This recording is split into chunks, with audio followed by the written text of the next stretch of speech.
हरे कृष्णा। आज का हमारा सत्संग श्रीमद् भगवद गीता के तीसरे अध्याय का 30वां श्लोक।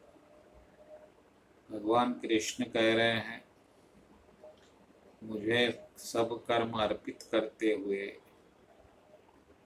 सब ज्ञान से युक्त होकर अध्यात्म चेतना से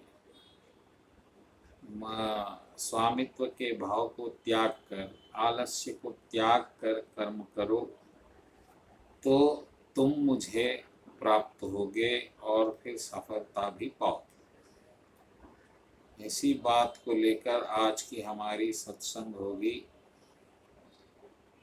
कि भगवान कृष्ण क्या कहने का प्रयत्न कर रहे हैं। तो भक्तगणों, कर्म हम सभी करते हैं, आप भी करते हैं, मैं भी करता हूँ, अपने गुणों के अनुसार, अपनी प्रतिभा के अनुसार, स्वभाव के अनुसार। लेकिन ये कर्म हमें सुख की जगह दुख देता है, ये विडंबना है। तो फिर सुख कैसा प्राप्त करें, उसका फार्मूला, उसका सूत्र भगवान कृष्ण इस श्लोक में कह रहे हैं। तो पहला सूत्र है, कर्म मुझे अर्पित करो।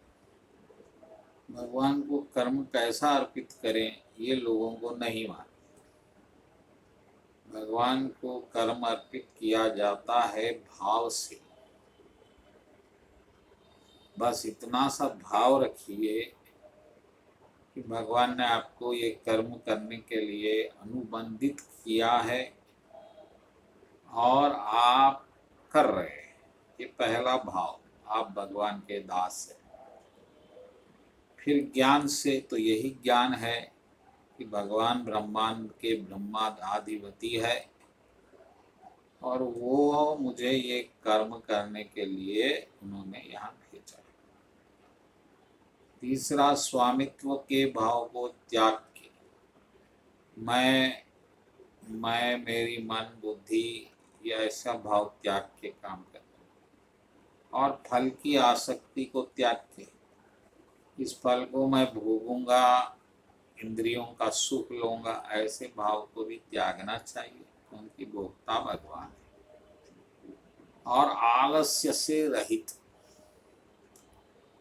कर्म करते वक्त आलस्य को त्यागिए और कर्म करिए तो कर्म सही होगा।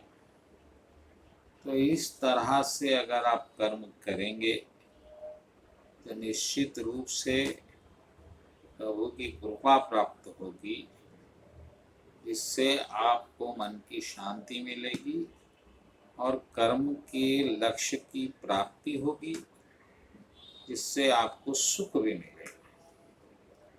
वरना यही कर्म आपके दुख का कारण बनेगा। इस बात को ध्यान में रखिएगा। आज पूरी दुनिया दुखी है, उसका कारण है कर्म का सही नहीं करना। तो भक्तगणों, कर्म करने की कला, कौशलता आपको सीखना चाहिए, तभी आप कर्म में सक्षम बनेंगे। वरना कर्म बड़े दुख का कारण बनेगा और यही कर्म आपको बहुत अशांत भी बनाएगा। तो भक्तगणों, अभी आप समझ गए होंगे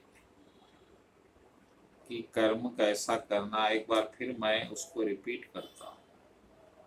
पहले प्रभु को अर्पण करो, फल ज्ञान से प्रभु को अहंकार भाव से रहित होकर, कर्म का फल को त्याग कर, आलस्य से रहित होकर, प्रभु चेतना से कर्म करने से कर्म शुद्ध होगा और मन इच्छा का फल देने वाला भी होगा। बोलो कृष्ण कन्हैया लाल जी की जय।